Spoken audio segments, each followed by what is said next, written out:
오늘 사연의 주인공 장순자 씨는 올해로 70세가 된 여성입니다. 가난한 집안에서 자랐던 장 씨는 어릴 때부터 중년이 될 때까지 많은 고생을 했습니다. 가난해서 밥조차 제대로 먹지 못했던 어린 시절을 겪어오며 자라왔습니다. 그때부터 장 씨의 마음에는 성공에 대한 의지가 싹 트기 시작했습니다. 단순히 돈을 많이 벌겠다는 목표가 아니라 배 굶지 않고 따뜻하고 안락한 집에서 가족들이 고생 없이 사는 게 장 씨의 목표였습니다. 그런 마음으로 자라왔던 장 씨의 고생은 16살 때부터였습니다. 아버지가 일하던 중에 다쳐서 그만 다니던 공장에서 잘리게 된 것이었습니다. 하루아침에 일어난 아버지의 사고와 실직으로 하루아침에 낀 일을 걱정해야 하는 사정이 되었습니다. 하지만 장 씨는 한숨 한 번 내쉬지 않고 봉제 공장으로 향했습니다. 3명의 어린 동생들은 아직 학교에 다녀야 했고 어릴 때 돌아가신 어머니 대신 가장 노릇을 해야 했기 때문입니다.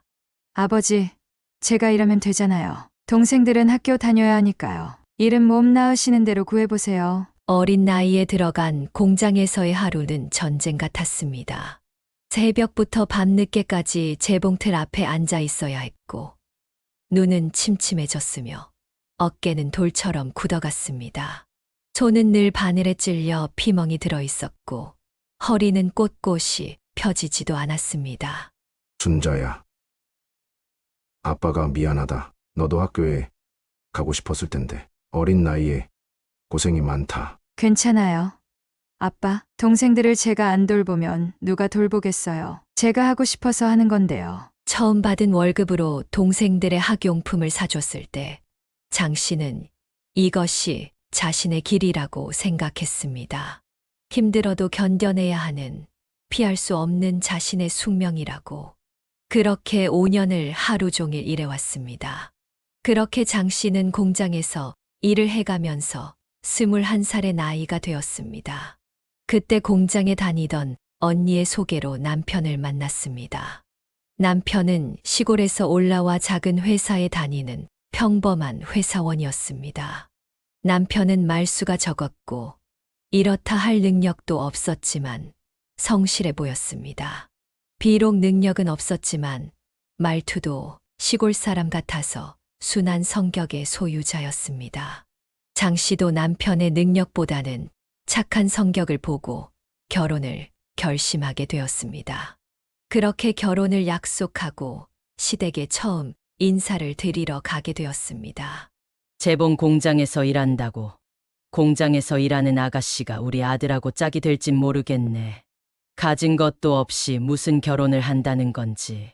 시어머니의 첫마디에 장 씨는 속으로 쓴웃음을 지었습니다. 정작 시댁의 경제 사정도 장 씨의 집안과 다를 바가 없었기 때문입니다. 남편에게도 어린 시누이가 있었고 비록 시부모님들은 일을 하고 계시지만 가지고 있는 재산도 없고 수익도 별로 많지는 않았습니다.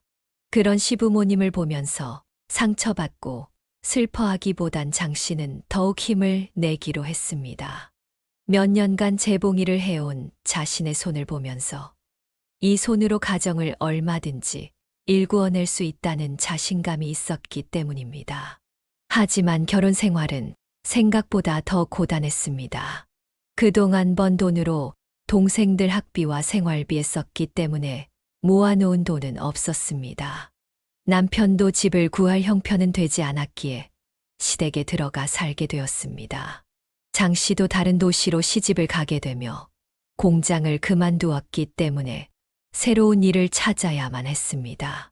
시어머니와 시누이 둘과 함께 사는 생활은 매일이 시험이었습니다. 새벽 4시면 일어나 밥을 해야 했고 시어머니 입맛에 맞추느라 하루 종일 부엌을 떠날 수 없었습니다. 이게 뭐니? 밥이 이렇게 설익어서 어떻게 먹니? 죄송합니다. 어머님, 다시 하겠습니다. 시집와서 이렇게나 살림을 못하면 어쩌나. 시누이들은 더했습니다. 자신들의 옷은 새벽에 다려놓아야 했고 구두는 반들반들하게 닦아 놓아야 했습니다. 조금이라도 마음에 안 들면 시어머니께 일러 바치기 일쑤였습니다. 남편은 그저 미안하다는 말만 반복했습니다. 미안해. 내가 능력이 없어서. 괜찮아요. 우리 가족만 열심히 살면 되죠. 하지만 현실은 냉혹했습니다. 남편의 월급은 시댁 식구들 입에 풀칠하기도 빠듯했고 월세는 늘 밀렸습니다. 장 씨는 밤늦게 시어머니 몰래 이웃집 옷수선을 해주며 용돈을 벌었습니다. 그렇게 결혼 3년 만에 아들 지훈이가 태어났습니다. 아들의 탄생으로 시어머니의 구박은 조금 줄었지만 살림은 더욱 팍팍해졌습니다. 분유값을 마련하기 위해 장 씨는 더 많은 일을 찾아 나섰습니다. 장 씨는 시어머니 몰래 아이를 업고 이웃집 일을 도왔습니다. 빨래도 해주고 김장도 담가주고 청소도 했습니다. 받은 품삯으로 겨우 지훈이의 분유를 샀습니다. 설상가상으로 남편은 점점 무능해져 갔습니다. 회사의 사정이 안 좋아졌는지 월급은 제때 들어오지 않았고 퇴근은 늦어졌으며 술 냄새를 풍기며 들어오는 날이 잦아졌습니다. 그런 아들의 모습을 보며 시어머니는 아들의 무능을 장 씨 탓으로 돌렸습니다. 네가 살림을 더 잘했어야지. 내조를 어떻게 했길래 우리 아들이 이렇게 된 거야? 장 씨가 몇 년간 시어머니와 살면서 깨달은 점이 하나 있었습니다. 옳은 말을 해도 시어머니는 듣는 분이 아니고 말을 해봤자 싸움밖에 안 된다는 것을요. 그렇게 장 씨는 시어머니의 구박을 묵묵히 버티며 아들 지훈이를 키워나갔습니다. 지훈이가 학교에 들어갈 나이가 되자 장 씨의 마음은 더욱 무거워졌습니다. 자신의 어릴 때가 생각났기 때문이었습니다. 예전에는 가난한 집의 아이는 학교에서 선생님이나 또래 친구들에게 무시받는 것이 일상이었습니다.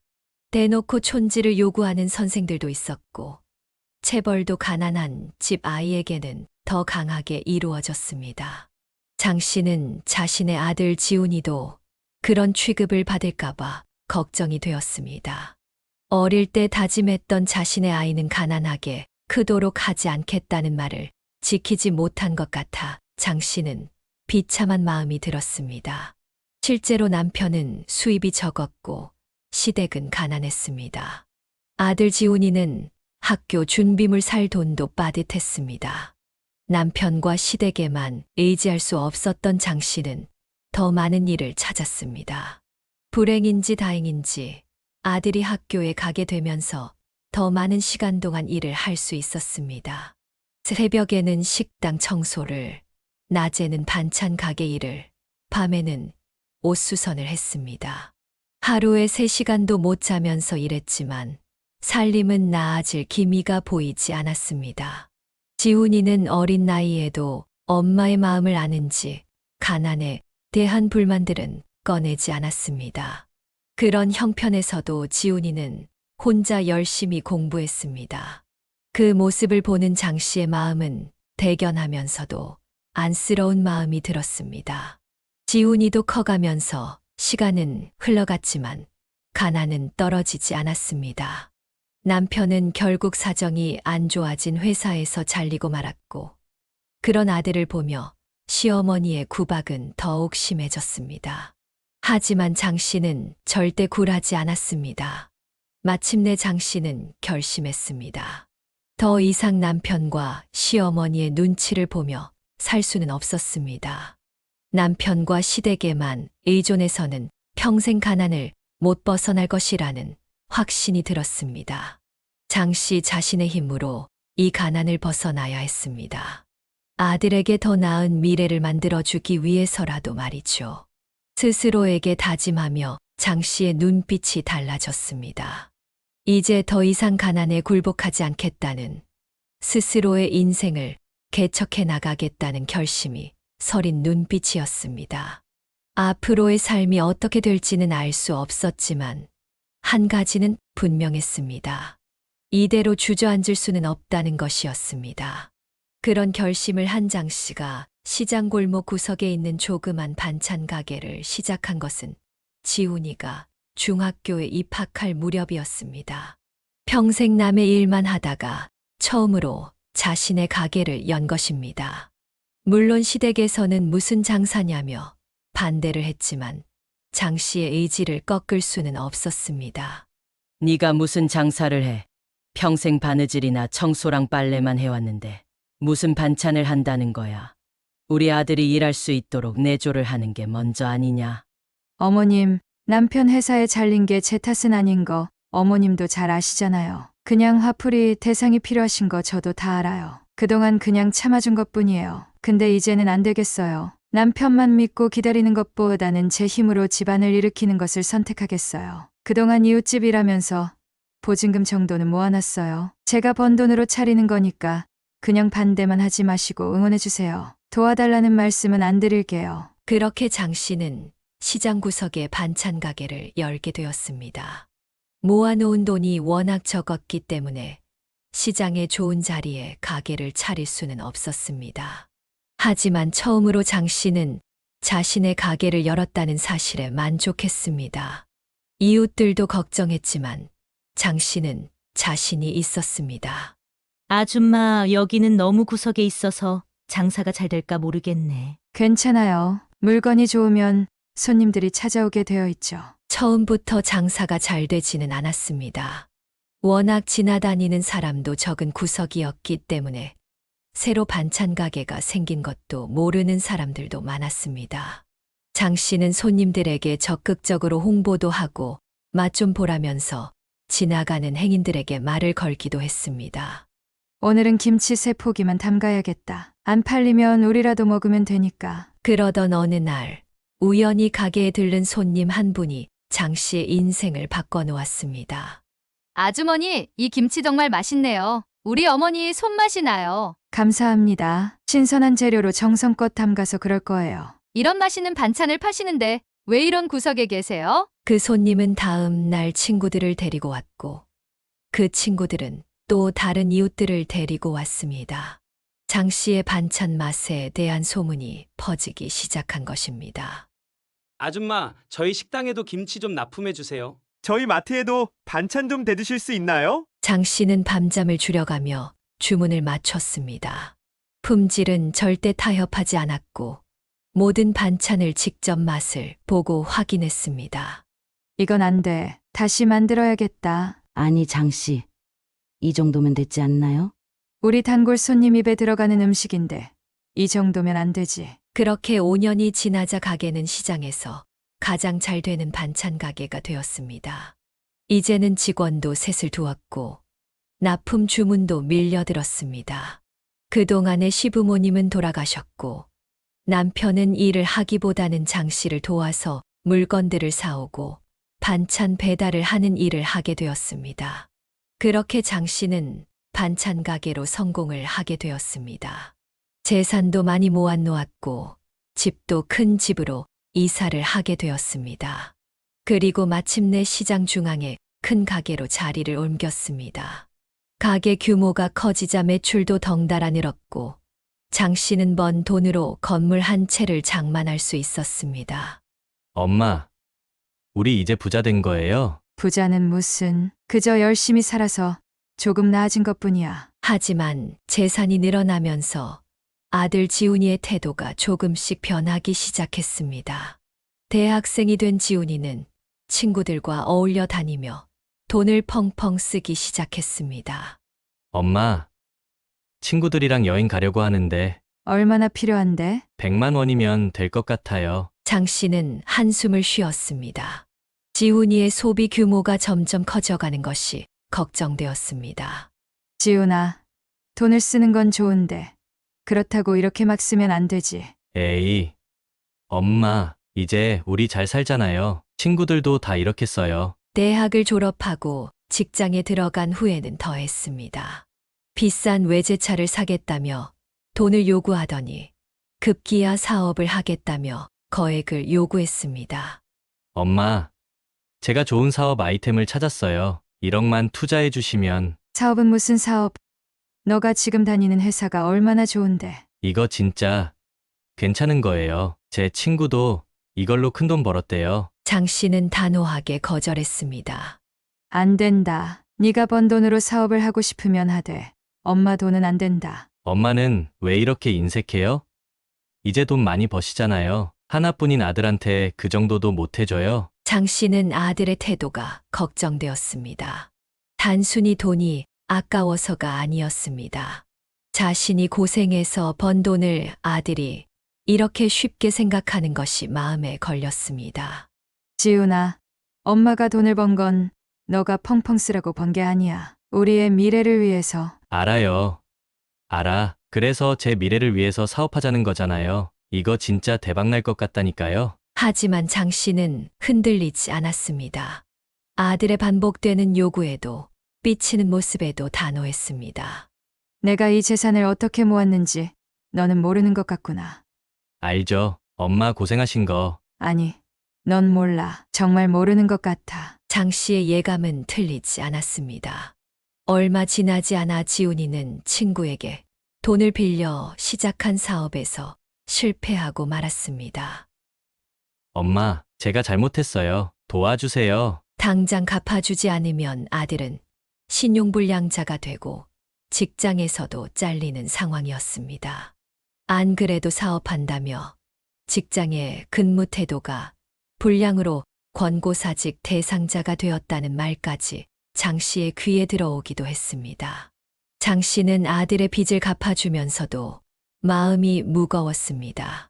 자신의 성공이 오히려 아들을 망치고 있는 것은 아닐까 하는 걱정이 들었습니다. 장 씨는 이제 자신의 성공이 새로운 고민거리를 안겨주고 있다는 것을 깨달았습니다. 그리고 이것은 앞으로 닥칠 더 큰 갈등의 시작에 불과했습니다.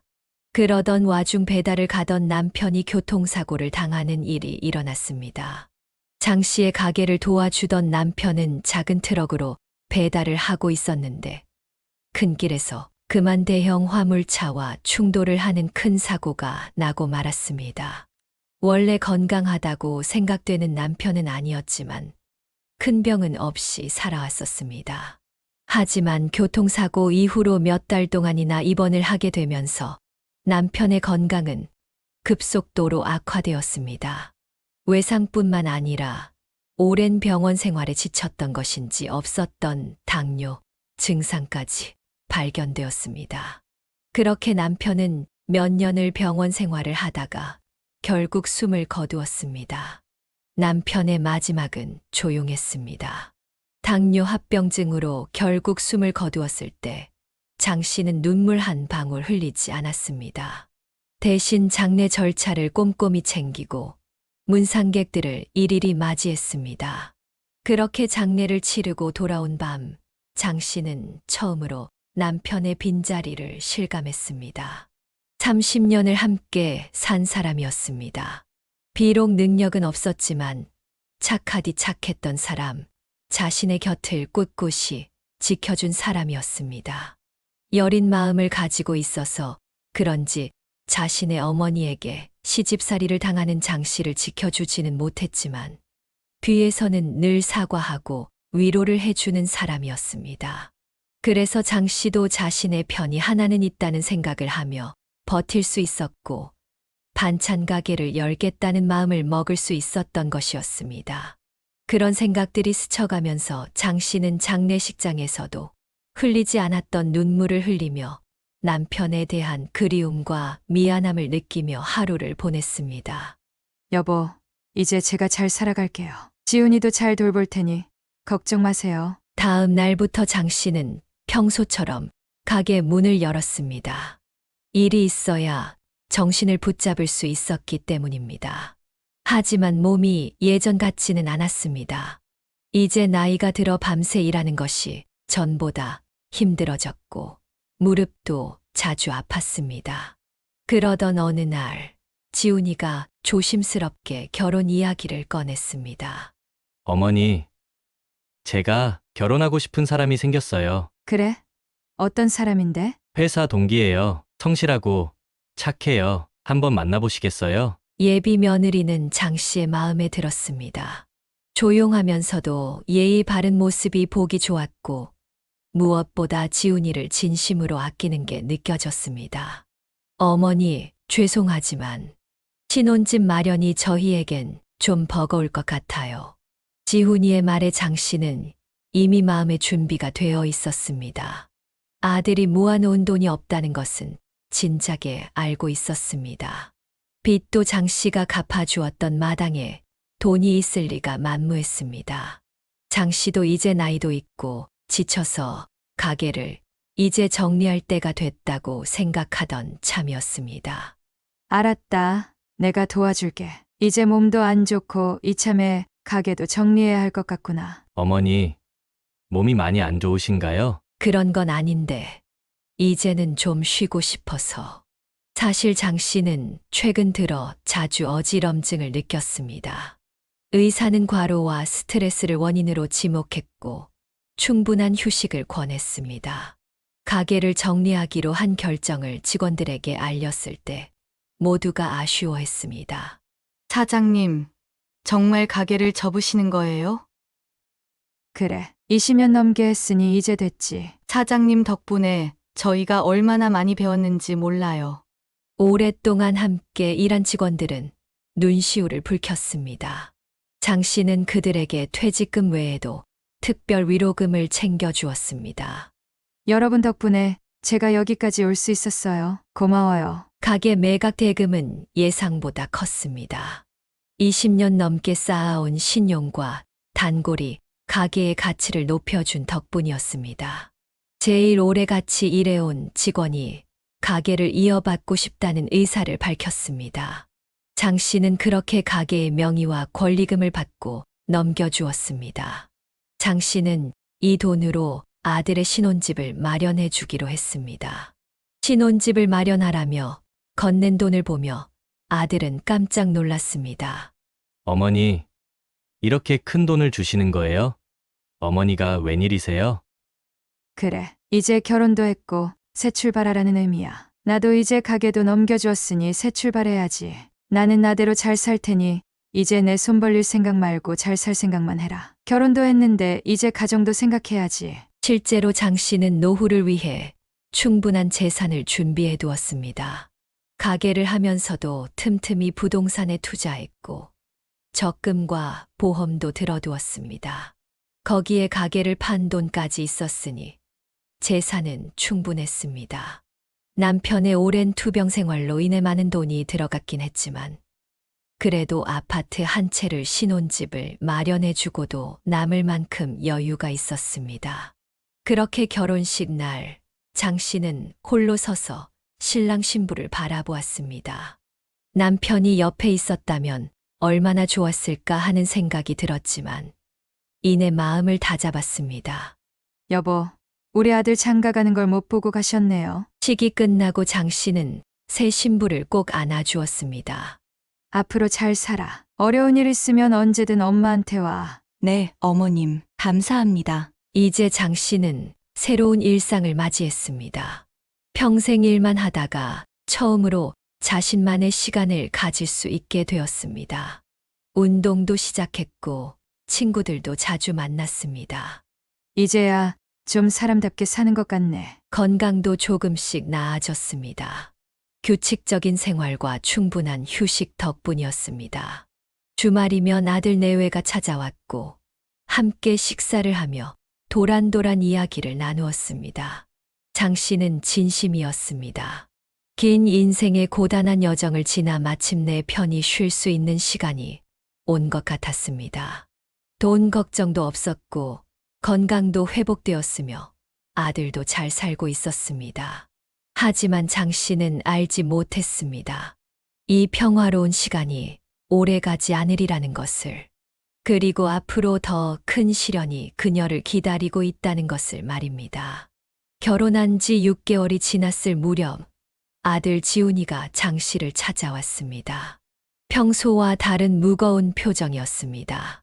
어머니, 드릴 말씀이 있어서요. 무슨 일이니? 표정이 왜 그러니? 저기, 돈이 좀 필요해서요. 사실 이번에 회사 그만뒀어요. 회사에서도 그만두라고 압박하는 눈치기도 했고요. 제가 이번에 새로 사업을 시작하려는데 돈이 좀 필요해요. 장 씨는 찻잔을 내려놓았습니다.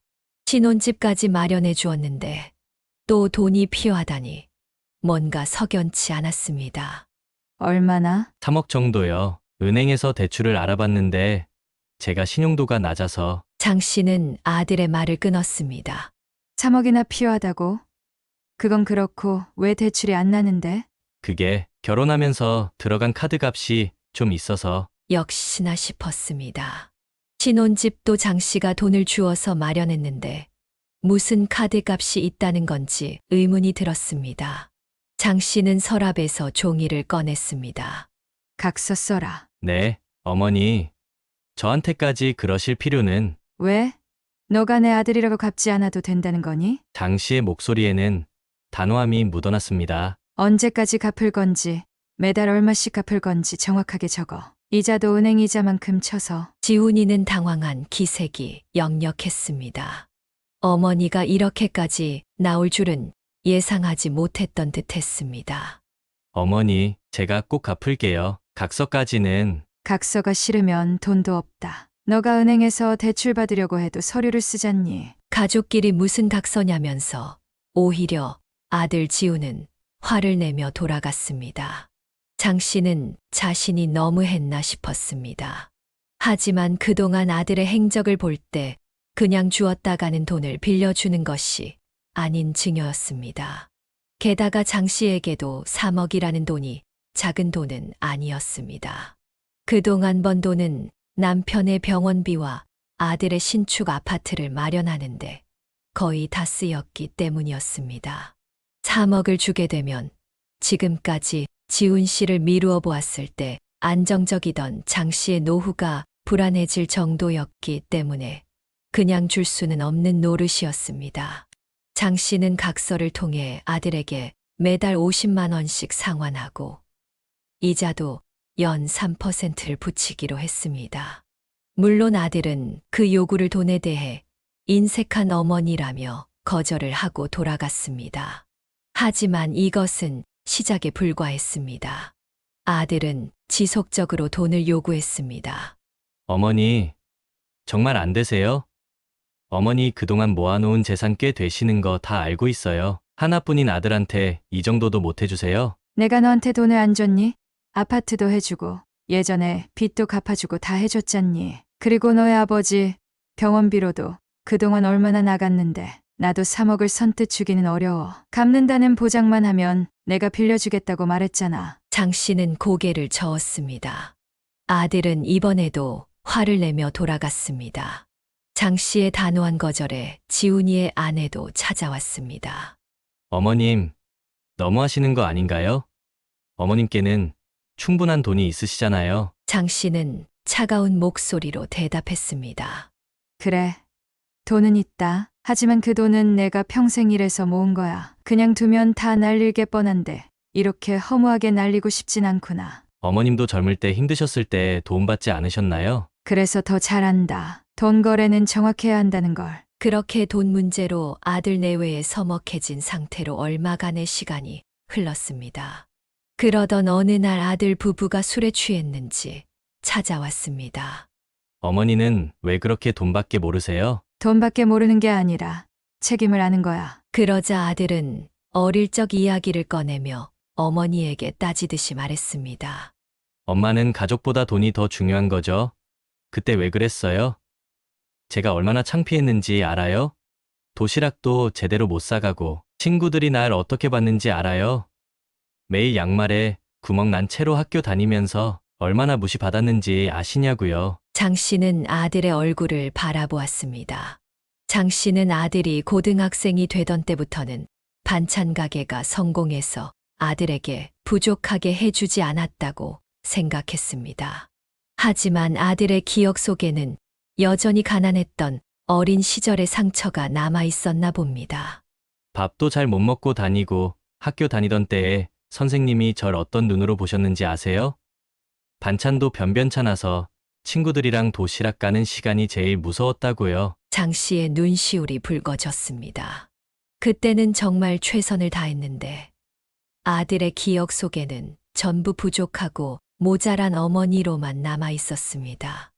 지훈아, 그때는 엄마도 정말 최선을. 최선은 무슨, 엄마는 돈 모으는 것만 중요했잖아요. 시장에서 늦게까지 일한다고 애 하나 제대로 신경도 못 써주고 숙제도 못 봐주고 학부모 회의도 한 번을 제대로 못 나오고. 그때 옆에 있던 며느리도 한마디 하며 거들었습니다. 어머님, 저희 신랑이 얼마나 외로웠는지 아세요? 집에 와도 늘 혼자였대요. 반찬도 제대로 없어서 맨날 밥이랑 김치만 먹었다면서요. 운동회 날 다른 엄마들은 다 와서 응원해주는데 엄마는 장사한다고 한 번도 안 왔잖아요. 이웃집 아줌마가 도시락이라도 챙겨주셔서 다행이었죠. 아들의 목소리가 떨렸습니다. 중학교 때 축구부 들어가고 싶었는데 회비 낼 돈 없다고 못하게 했잖아요. 학교에서 소풍 간다고 했을 때도 엄마는 그때도 돈 아깝다고 안 보내려고 했죠. 정말 너무하셨네요, 어머님. 그래서 저는 우리 애한테는 절대 그러지 않을 거예요. 어머님처럼 아들을 구박하면서 키우지 않을 거라고요. 우리 애는 하고 싶은 거 다 하게 해줄 거예요. 장 씨는 말문이 막혔습니다. 자신이 평생 일해서 모은 돈으로 부족함 없이 살던 기억은 없는지 어린 시절 가난했던 기억만 들춰내며 원망하는 아들이 서글펐습니다.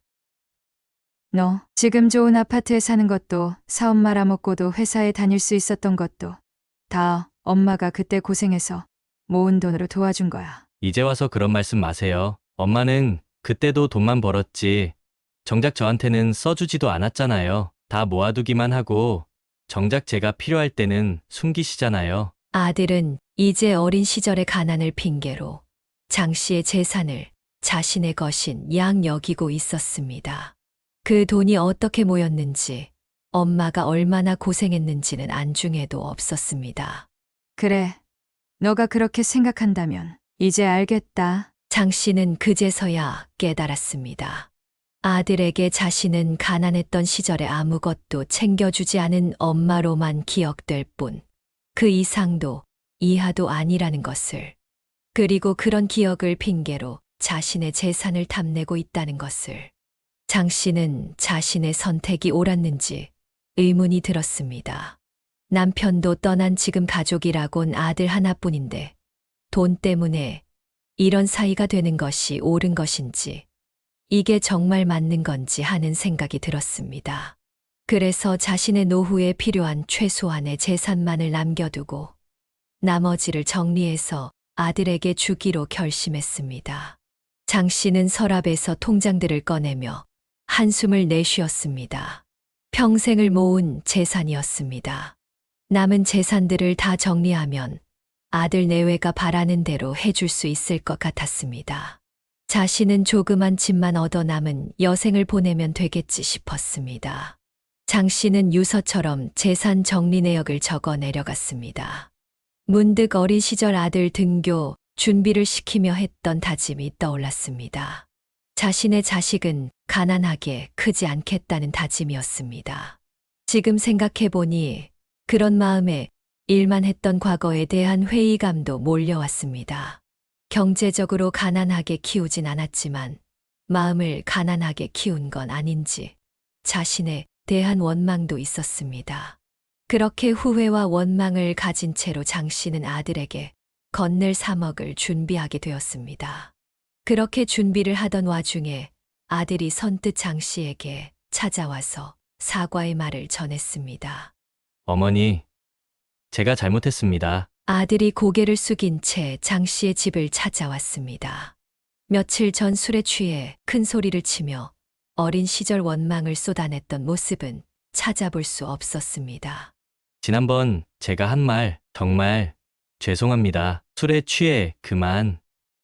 그래, 근데 왜 왔니? 장 씨는 아들의 태도가 평소와 다름을 직감했습니다.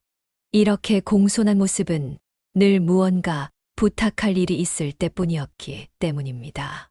어머니, 사실 제가 부탁드릴 게 있어서요. 3억만 빌려주시면 제가 갚겠습니다. 장 씨는 아들을 물끄러미 바라보았습니다. 아들은 서둘러 말을 이었습니다. 이번에는 정말 각서 쓰고 이자도 제대로 내고 기한 맞춰서 꼭 갚을게요. 어머니가 원하시는 대로 다 하겠습니다. 장 씨는 한동안 말이 없었습니다. 아들은 서둘러 가방에서 준비해온 종이를 꺼냈습니다. 장 씨는 아들의 그 모습을 보며 쓴웃음을 지었습니다. 이미 각서 용지까지 준비해온 걸 보니 이 방문도 미리 계획된 것이었나 봅니다. 아들은 꼼꼼하게 각서를 작성했습니다. 매달 얼마씩 갚을 것인지, 이자는 얼마로 할 것인지 전부 미리 작성해 왔습니다. 어머니가 말씀하신 대로 다 썼어요. 이번에는 제대로 지킬 거지? 네. 맹세합니다. 장 씨는 통장을 꺼내며 생각했습니다. 이게 과연 올바른 선택일까? 하지만 이번만큼은 아들을 믿어보기로 했습니다. 원래도 지쳤던 장 씨는 아들에게 넘기고 노후를 준비하려고 했었습니다. 하지만 아들이 각서를 먼저 써오고 갚겠다고 큰 소리를 내는 것을 보니 이번에는 다를까 싶었습니다. 그렇게 아들에게 증여가 아닌 채무로 3억을 빌려주게 되었습니다. 돈이 입금되자마자 아들의 표정이 밝아졌습니다. 장 씨는 그런 아들의 뒷모습을 바라보며 한숨을 내쉬었습니다. 이번에는 제발 약속을 지켜주기를 그렇게 바라는 수밖에 없었습니다. 그렇게 6개월이 지났습니다. 처음 3개월은 괜찮았습니다. 아들은 원금과 이자를 포함해서 매달 100만 원씩 입금을 해 주었습니다.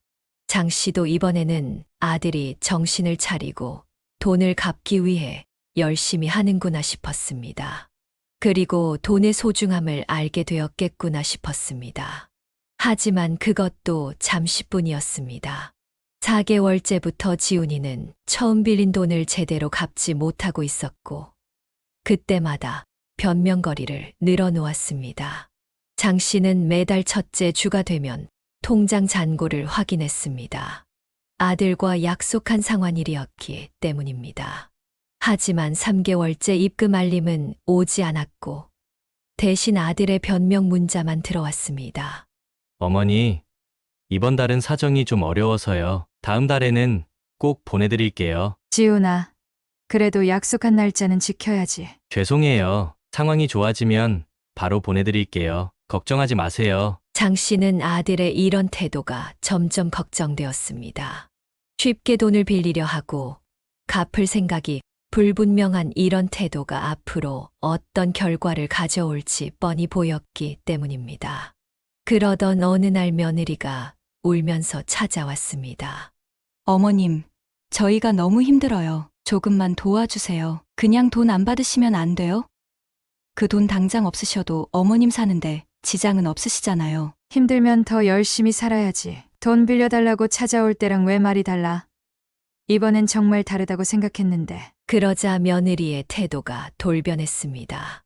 어머님은 재산이 그렇게 많으시면서 자식이 고생하는 걸 보고만 계시는 게 마음이 편하세요? 장 씨는 쓴웃음을 지었습니다.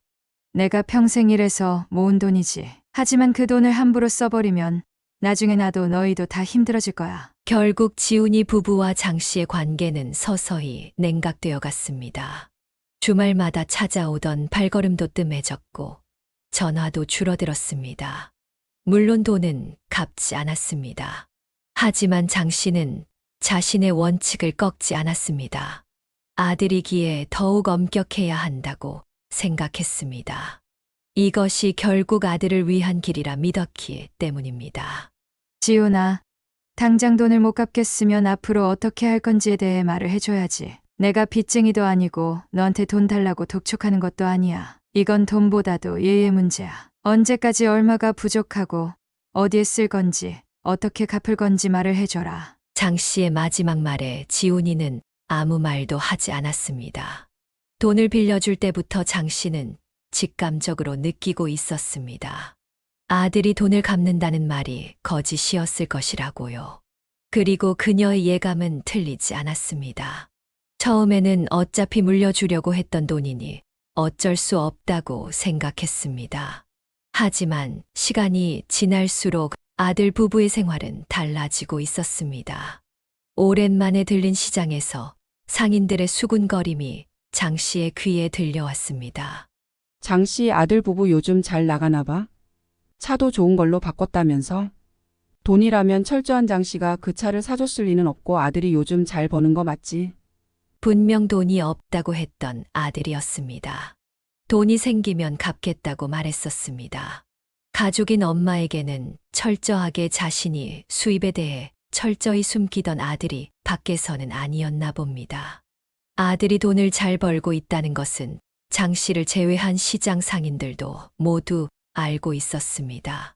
돈이 없어 못 갚는다던 말이 거짓이었음을 확인하는 데는 오래 걸리지 않았습니다. 숨길 생각도 없었는지 좋은 차로 바꾸고 돌아다녔기 때문이었습니다. 아들에게 확인을 하기 위해 장 씨는 당장 전화를 걸었습니다. 하지만 아들은 전화를 피하는 건지 전화를 잘 받지 않았습니다. 문자만 돈을 갚을 테니 걱정 말라는 문자만 가끔 보낼 뿐이었죠. 가족인데도 안부 문자나 연락은 없고 돈에 관련된 문자뿐이었습니다. 장 씨는 어쩌다 가족 관계가 이렇게 되었나 싶은 마음에 혼자서 가끔 슬퍼지곤 했습니다. 그래도 아들이 잘 살면 되었다 생각했습니다. 어차피 물려줬다 생각하고 아들이 안 갚으면 안 갚는 대로 잊고 지내야겠다고 생각했습니다. 그러던 어느 날 장 씨는 우연히 길에서 며느리를 마주쳤습니다. 팔짱을 낀 친구들과 함께였는데 모두들 명품 가방을 들고 있었습니다. 어머님, 이렇게 뵙네요. 저희 집에도 좀 놀러 오세요. 마치 빌린 돈 얘기는 남의 일인 듯 밝게 웃는 며느리를 보며 장 씨는 할 말을 잃었습니다. 그리고 얼마 지나지 않아 더 큰 소식이 들려왔습니다. 장 씨, 며느님 카페 가봤어요? 요즘 장사 잘 된다고 하던데. 카페라니? 네. 저기 큰 길에 카페 차렸대요. 인테리어가 얼마나 예쁜지 몰라요. 2층 건물 통째로 계약했다면서요. 장 씨는 모르고 있었어요. 호기심에 카페를 찾아간 장 씨는 그 자리에서 한동안 말을 잃었습니다. 대리석으로 된 외관, 통유리창 너머로 보이는 호화로운 실내, 입구부터 이어진 생화 장식과 유럽풍 가구들. 1층과 2층은 모두 카페가 사용하고 있었습니다. 애써 잊고 지내려고 했지만 이렇게까지 돈을 벌었으면서 어찌 입 싹 닫고 아무런 말도 없는 것인지 배신감이 드는 건 어쩔 수 없었습니다. 며느리는 장 씨를 보자 잠시 당황한 기색을 보였습니다. 여기까지 어떻게 오셨어요? 이런 큰 가게를 차렸는데 말도 없었구나.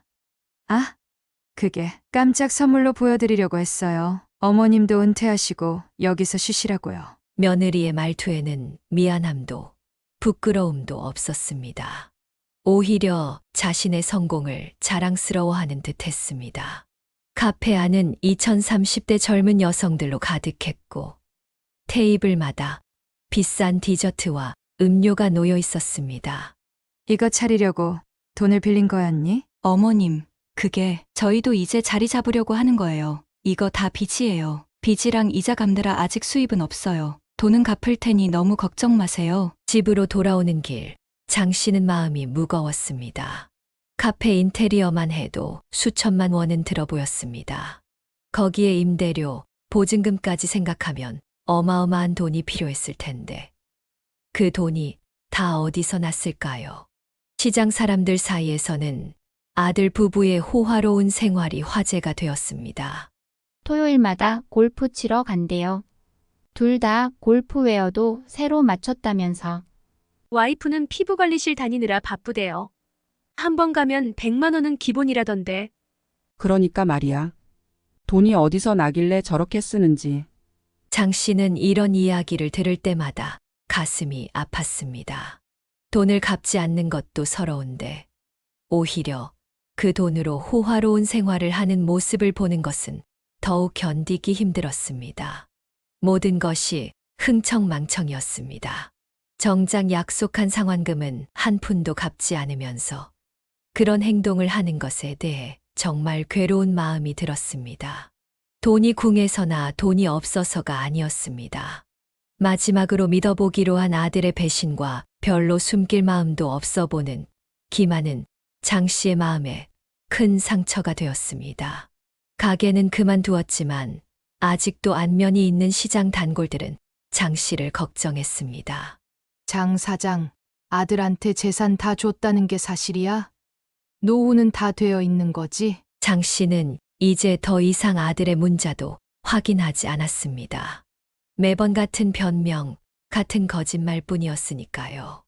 밤이면 창밖을 바라보며 깊은 생각에 잠겼습니다. 내가 뭘 잘못한 걸까? 하지만 장 씨는 아직 모르고 있었습니다.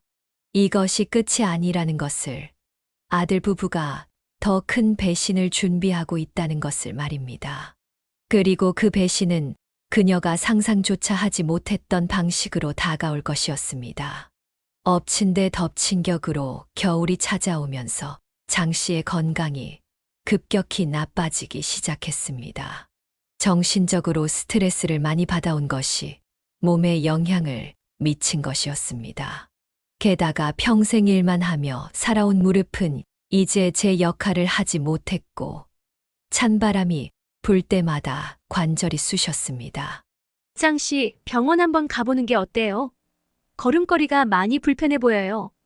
괜찮아요. 나이 들면 다들 이런 거죠. 하지만 상황은 점점 악화되었습니다.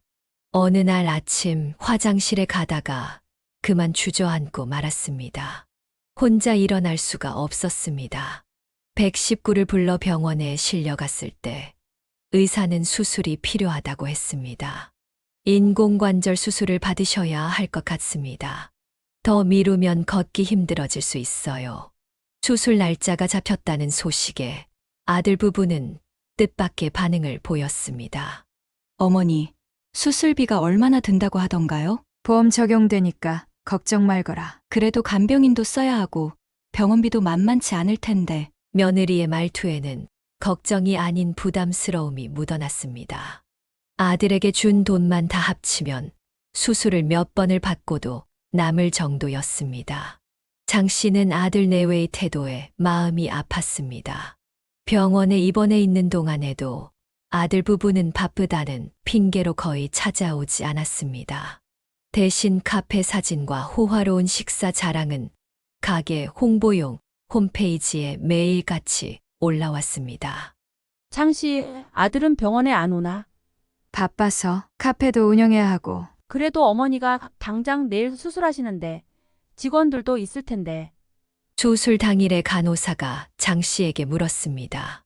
보호자분들은 언제 오시나요? 곧 올 거예요. 하지만 아들 부부는 수술실 앞에 나타나지 않았습니다. 대신 문자 한 통이 왔습니다. 어머니, 수술 잘 되시길 바랄게요. 저희가 카페 일이 바빠서. 마취에서 깨어났을 때도 병실은 텅 비어 있었습니다. 간호사가 걱정스러운 표정으로 물었습니다. 보호자분들께 연락드릴까요? 아니요, 괜찮습니다. 그때 병실 문이 열렸습니다. 사돈이 찾아온 것입니다. 사돈, 제가 이렇게라도 와보네요. 사돈의 말투에는 비꼼이 섞여 있었습니다. 우리 딸이 카페 운영한다고 바빠서 못 온다고 해서 제가 와봤어요. 이럴 때는 며느리가 아니라 아들이 옆에 있어야 하는데 참. 장 씨는 아무 말도 하지 못했습니다. 사돈은 계속해서 말을 이었습니다. 사돈도 이제 연세가 있으시니 아들 내외한테 너무 기대하지 마세요. 요즘 젊은 사람들은 자기 생활이 바쁘죠. 수술도 잘 되신 것 같으니 병문안 와라 뭐해라 부담 주지는 마세요. 부른 적도 없고 바란 적도 없는 사돈의 말에 안 그래도 수술하고 지쳐있던 장 씨는 아무런 말도 하지 않았습니다. 원래 결혼 전부터 몰상식한 사람임은 익히 알고 있었기 때문이었습니다. 상견례 자리에서도 말을 막 하는 사돈의 태도에 이 결혼이 맞는 건가 고민도 했었지만 아들 결혼에 반대하고 싶지 않았고 그 당시에는 며느리는 착해 보여서 넘어갔었습니다. 하지만 그런 사돈을 쏙 빼다 박은 며느리인 줄은 장 씨는 그때는 미처 몰랐던 것이었습니다. 그렇게 수술 후 재활 기간 동안 병실은 늘 적막했습니다. 아들 부부는 일주일에 한 번도 얼굴을 보기 힘들었고 그마저도 잠깐이었습니다. 어머니, 저희가 자주 못 와서 죄송해요. 카페가 요즘 손님이 많아서. 괜찮다. 너의 일이나 잘하거라. 그러던 중 감기 기운이 심해졌습니다. 입원한 동안 약해진 체력으로 인해 면역력이 떨어졌기 때문이었습니다. 퇴원하고 얼마 지나지 않아 다시 폐렴으로 입원해야 했을 때도 아들 부부의 태도는 마찬가지였습니다. 어머님, 이번에는 얼마나 입원하셔야 하나요? 저희가 좀 바빠서. 걱정 말고 너의 일이나 해라. 폐렴은 생각보다 심각했습니다. 고열과 기침으로 밤잠을 설치는 날이 많았고 호흡이 힘들 때면 산소 호흡기에 의지해야 했습니다. 장 씨는 정말 자식들 없는 사람처럼 지내시네. 괜찮아요. 저는 혼자서도 잘 살 수 있어요. 하지만 마음 한구석이 무너져 내렸습니다. 평생 아들을 위해 살아왔는데 정작 자신이 아플 때는 곁에 없다는 것이 서러웠습니다. 사돈은 가끔 병문안을 와서는 꼭 이런 말을 했습니다. 사돈, 이제 연세도 있으시고 하니까 미리미리 정리하셔야죠. 재산 같은 것도. 장 씨는 사돈의 말 속에 숨은 의도를 알아챘습니다. 평소에 왕래도 없던 사돈이 왜 자꾸 찾아와서 이상한 소리를 하나 의문이 들기도 했었습니다. 이제 보니 아들 내외가 사돈을 통해 재산 이야기를 꺼내고 싶어 하는 것이었습니다. 그건 제가 알아서 할 일이에요. 너무 고집 부리지 마세요. 우리 애들도 이제 자리 잡아가는데.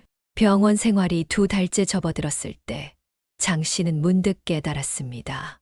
자신이 그토록 아끼고 사랑했던 아들, 그리고 며느리에게 자신은 이제 부담스러운 존재가 되어버렸다는 것을요. 퇴원을 하고 집으로 돌아왔을 때 장 씨는 새로운 결심을 했습니다. 이제라도 자신의 건강과 행복을 위해 살아야겠다고. 그리고 아들 부부에 대한 미련도 내려놓기로 했습니다. 예상치 못한 수술과 입원으로 인한 병원비가 만만치 않았습니다. 장 씨는 아들에게 직접적으로 말하지 않고 우회적으로 이야기를 꺼냈습니다. 지훈아, 이번에 병원비가 좀 많이 나왔구나. 많이 드셨어요? 얼마 정도? 한 1,000만 원 가까이 될 것 같아. 장 씨는 아들의 표정을 살폈습니다. 빌려간 돈의 일부라도 상환해 주길 바라는 마음이었습니다. 하지만 아들은 시치미를 뗐습니다. 어머니, 그동안 모아두신 게 있으시잖아요. 그리고 보험도 드셨다고 하셨고. 그래, 그렇긴 한데. 며느리는 더 노골적이었습니다. 어머님, 저희도 카페 운영하느라 빠듯해서 도와드리기 어려울 것 같아요. 빌려간 돈은 까맣게 잊은 듯 행동하는 아들 내외의 모습에 뻔뻔하다는 생각이 들면서도 뭔가 이상했습니다. 장 씨는 서랍장에 보관해두었던 각서를 확인하러 갔습니다.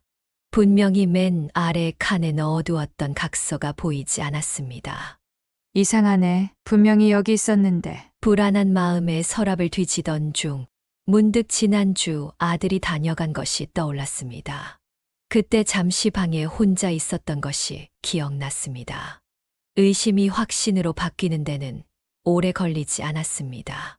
아들에게 각서 이야기를 꺼내자 돌변했기 때문입니다. 무슨 각서요? 저는 본 적도 없는데요. 지훈아, 너가 직접 쓴 각서잖아. 어머니, 그런 각서 없었어요. 제가 언제 그런 걸 썼다고 그러세요? 아, 설마 이제 기억도 오락가락 하시는 거예요? 아들의 뻔뻔한 태도에 장 씨는 말문이 막혔습니다. 혹시 지난주에 너가 방에 들어갔을 때. 어머니, 그게 무슨 소리예요? 진짜 기억에 무슨 문제 있으세요? 치매 걸리시면 진짜 직접 못 모셔요. 요양원이라도 알아봐야 하나. 오히려 아들은 역정을 냈습니다. 그게 무슨 소리니? 우리 같이 썼잖아. 내가 돈 내놓으라는 것도 아니고 내 돈 받겠다는데 어떻게 이래. 진짜 다시 생각해도 너무 걱정되네요. 그냥 요양원이라도 알아보는 게 낫겠어요. 며느리도 가세했습니다. 어머님, 저희 보고 돈을 갚으라고 하시려면 증거라도 있으셔야죠. 이제 와서 각서가 있었다는 말씀만 하시면. 장 씨는 가슴이 먹먹해졌습니다. 자신이 키운 아들이 이렇게까지 뻔뻔해질 수 있다는 것이 믿기지 않았습니다. 저희더러 뭘 어쩌라는 거예요? 당장 어머니 병원비 정도는 알아서 해주세요. 갑자기 허무맹랑히 돈을 빌려줬다 하시지 마시고. 아들은 이제 완전히 달라져 있었습니다. 마치 애초에 돈을 빌린 적도 없다는 듯한 태도였습니다. 이제 그만하세요. 저보고 효도하라고 하시면서 이렇게 돈 얘기만 하시면. 효도는 무슨, 내가 그냥 돈 달라는 거야? 네가 빌린 돈이잖니. 증거 있으세요? 어머니가 그렇게 썼다고 주장하시는 각서가 대체 어디 있어요? 장 씨의 눈에서 눈물이 흘러내렸습니다. 아들은 그런 어머니의 모습을 차갑게 바라보았습니다. 저희가 카페에서 버는 돈으로 잘 살고 있는 게 배가 아프세요? 어머니는 왜 저희를 자꾸 시기 하시는 거예요? 가족끼리 진짜 뭐 하자는 건지. 장 씨는 그 자리에서 쓰러질 것만 같았습니다. 자신이 평생 모은 돈을 빌려가고 이제는 그마저도 부정하는 아들. 그리고 오히려 자신을 나쁜 사람으로 만드는 아들 부부의 모습에 가슴이 찢어지는 것 같았습니다. 그날 이후 장 씨는 아들 부부와 연락을 끊었습니다. 전화도 받지 않았고 문자에도 답하지 않았습니다. 하지만 그들은 아직 포기하지 않았습니다. 더 큰 일을 준비하고 있었던 것입니다. 무릎 재활을 위해 병원에 들렀던 날이었습니다. 그날따라 무릎 불편하신 어머니를 모셔다 드리겠다며 아들 부부가 찾아와서는 병원까지 같이 동행을 했었습니다. 그렇게 진료를 마치고 나오는데 우연히 아들 부부의 목소리가 들렸습니다. 병원의 화단에서 들려오는 소리였습니다. 여보, 어머님 어떡할 거야? 이대로는 안 될 것 같아. 장 씨는 걸음을 멈추었습니다. 숨소리도 죽인 채 귀를 기울였습니다. 나도 답답해. 카페 2호점에 투자할 돈이 더 필요한데. 그것보다 어머님이 자꾸 아프다고 하시잖아. 우리더러 병원비 내라는 말도 은근히 하시고. 며느리의 목소리에는 짜증이 섞여 있었습니다. 맞아. 돈도 돈이지만 앞으로가 더 걱정이야. 100세 시대라고 하잖아. 어머니 이렇게 오래 사시면 우리는 어떡해? 그러니까 요즘 애들 키우는 것도 얼마나 돈 드는데 어머님까지 왜 그러는 거야? 그냥 혼자 조용히 사시다가 재산이나 주고 가시면 될걸. 장 씨는 가슴이 덜컥 내려앉는 것을 느꼈습니다. 자신이 오래 사는 게 아들에게는 부담이라니. 그 정도까지 생각하고 있을 줄은 몰랐습니다. 내가 알아본 게 있는데. 뭔데? 요양원. 시설 좋은 데가 있대. 그때는 그냥 겁주려고 했던 말인데 진짜 알아보니 있더라고. 어차피 나 아니면 가족도 없는데 누가 아픈 노인네 사정을 들어주겠어? 아들의 말에 며느리가 눈을 반짝였습니다. 정말 그거 좋겠다. 어차피 혼자 계시기도 힘드실 텐데 이건 다 어머님을 위한 거야. 근데 어머님께 말씀드리면 그렇게 하시려나? 그건 걱정하지 마. 거기서 알아서 해준다던데. 아무데도 연고도 없고 그냥 내가 다 알다서 할 수 있어. 장 씨는 그 자리에 주저앉고 싶었습니다. 다리에 힘이 풀렸습니다. 그리고 말이야. 어머니 통장에 돈이 꽤 있을 거 아냐? 카페 확장하려면 투자금이 더 필요한데. 어머님 아직도 돈 많이 갖고 계셔? 뭐 그렇지 않을까? 그렇게 돈에 미친 노인네가 자기 쓸 돈도 없이 우리한테 다 줬겠어? 어차피 나중에 우리 거 될 돈인데 뭐. 그래, 요양원에 모셔놓고 우리가 관리하면 되지 뭐. 어차피 연세도 있으시고. 장 씨는 더 이상 듣지 못하고 그 자리를 떠났습니다. 가슴이 찢어질 듯 아팠습니다. 평생을 바쳐 키운 아들이 이제는 자신을 요양원에 보내고 재산을 가로채려 한다는 사실이 믿기지 않았습니다. 집으로 돌아오는 길, 장 씨는 택시 안에서 소리 없이 울었습니다. 어머님, 괜찮으세요? 택시 기사의 걱정스러운 목소리에 장 씨는 고개를 끄덕였습니다. 네, 괜찮습니다. 하지만 괜찮지 않았습니다. 집에 도착해서도 한동안 멍하니 앉아 있었습니다. 벽에 걸린 아들의 어린 시절 사진이 눈에 들어왔습니다. 내가 뭘 잘못했을까? 어린 시절 아들을 키우느라 고생했던 날들이 떠올랐습니다. 시장에서 밤늦게까지 일하면서도 아들만큼은 꼬박꼬박 챙겼던 시절. 아들이 좋은 대학에 합격했을 때 기뻐하며 울었던 날. 그날 밤 장 씨는 오랜만에 일기를 썼습니다.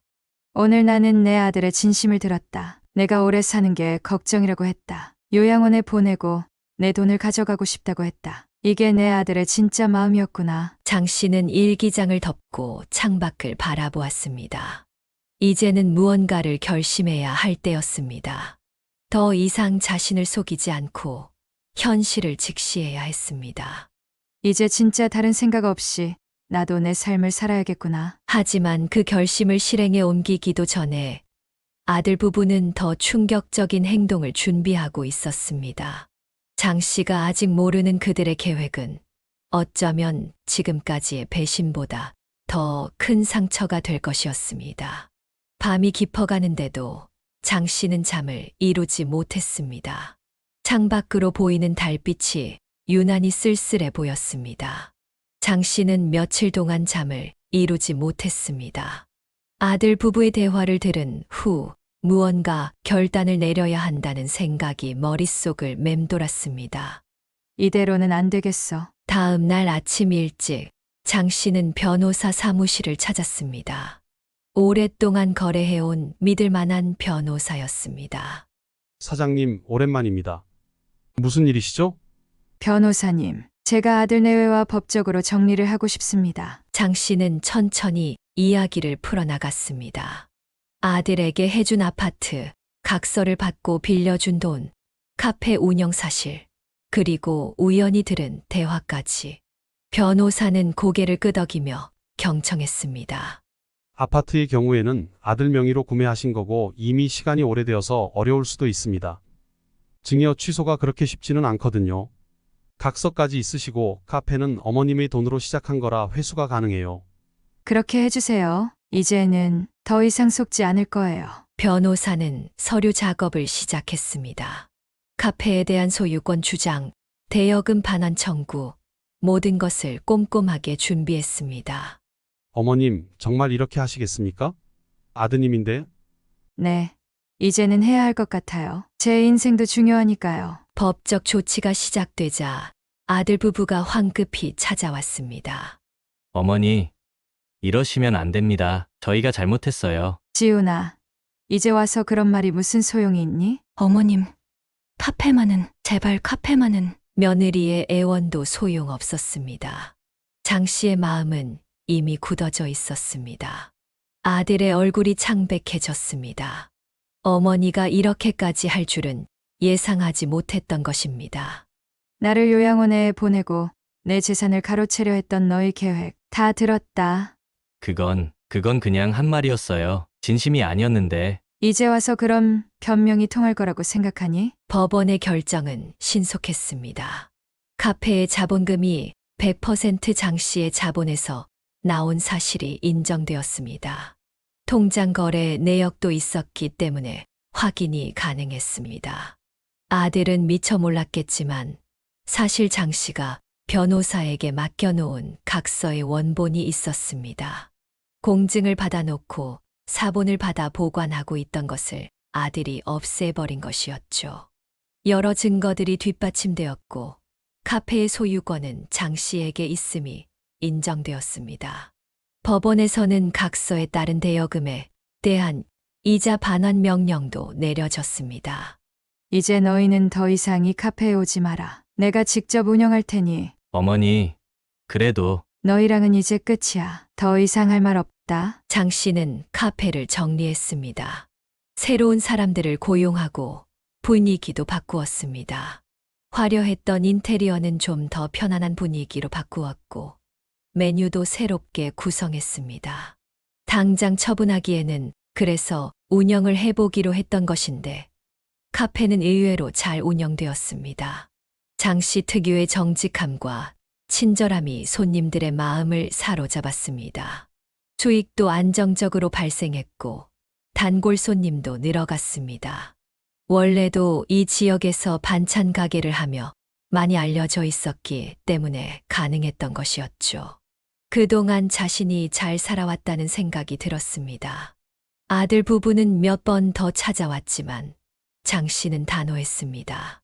이제 와서 용서를 바라지 마라. 나는 이미 너희를 다 잊었어. 그리고 앞으로는 어머니라고 부르지도 마라. 이제 남이니까. 시간이 흐르면서 장 씨는 오히려 더 건강해졌습니다. 무릎 통증도 많이 나아졌고 표정도 밝아졌습니다. 더 이상 아들 부부의 배신으로 고민할 필요가 없어서인지 마음의 짐을 덜어낸 듯 했습니다. 장 씨, 요즘 더 젊어 보이시네요. 그래요? 이제야 제 인생을 사는 것 같아서 그런가 봐요. 장 씨는 이제 자신만의 삶을 살아가고 있습니다. 카페도 운영하고 취미 생활도 하고 친구들과도 자주 만났습니다. 더 이상 누구의 눈치를 보지 않아도 되었고 누구의 허락을 구하지 않아도 되었습니다. 얼마 전 아들의 소식을 들었습니다.